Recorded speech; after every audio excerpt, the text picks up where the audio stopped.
Attitudes of the past went all the way from killing, right at birth, to treating people as a wholly innocent, that God cursed a child and we had to take care of that child. The demeaning, degrading attitudes that people with disabilities are less than human, that they're not fit to be with us.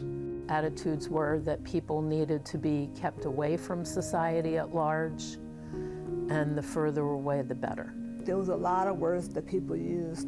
Retarded, stupid, that you'll never amount to anything. Ignorance breeds prejudice.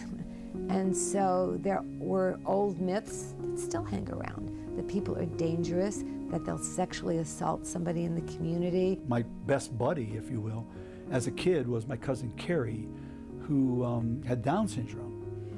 And Carrie was just another kid. And it wasn't until I got a little bit older that I realized that people treated Carrie very differently than all the rest of us. And a lot of times they treated her in very devaluing ways. People experience lots of rejection at the hands of, sort of their neighbors and people that they meet, people who cross the street when they're coming so they don't get too close. Other people look at people with disabilities like, I don't want to catch what you got. We have this idea that there is a way that we should be.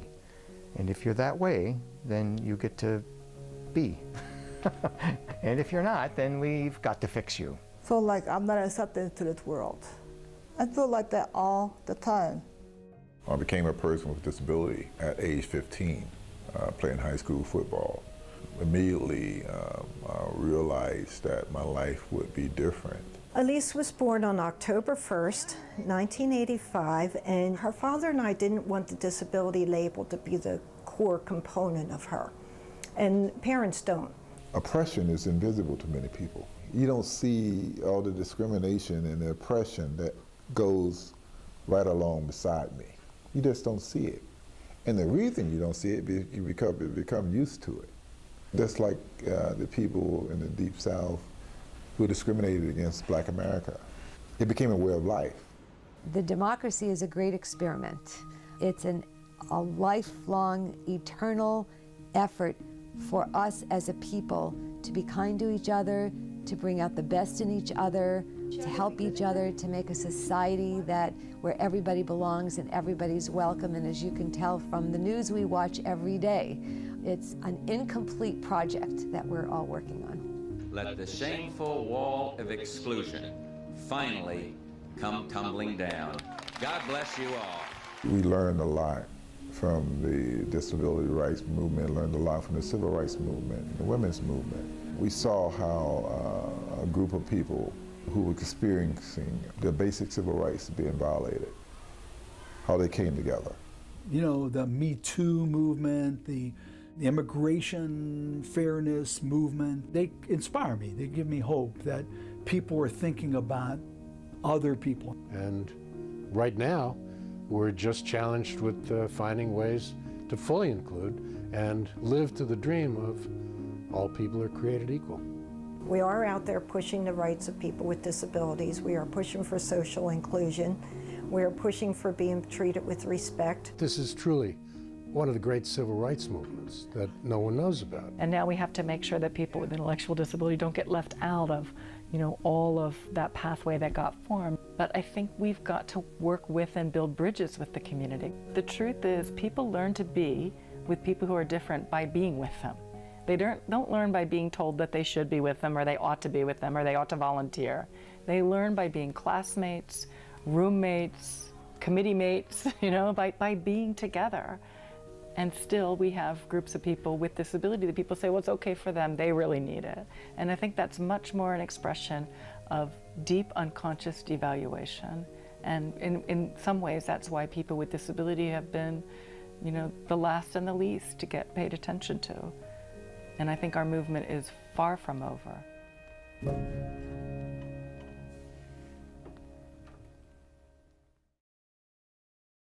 Gordy, are you 60 years old? Yeah.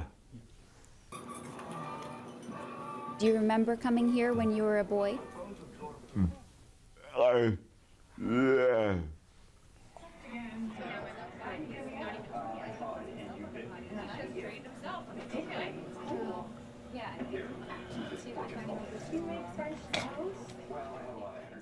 Do you like living here? No. No. No.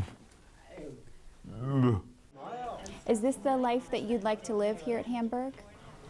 No. No. Do you want to move to the community? Yeah. The names you call me cannot be unsaid. They float around in other people's heads, and then they wind up right behind the eyes. That's why I feel like I'm wearing a disguise. Sticks and stones break my bones.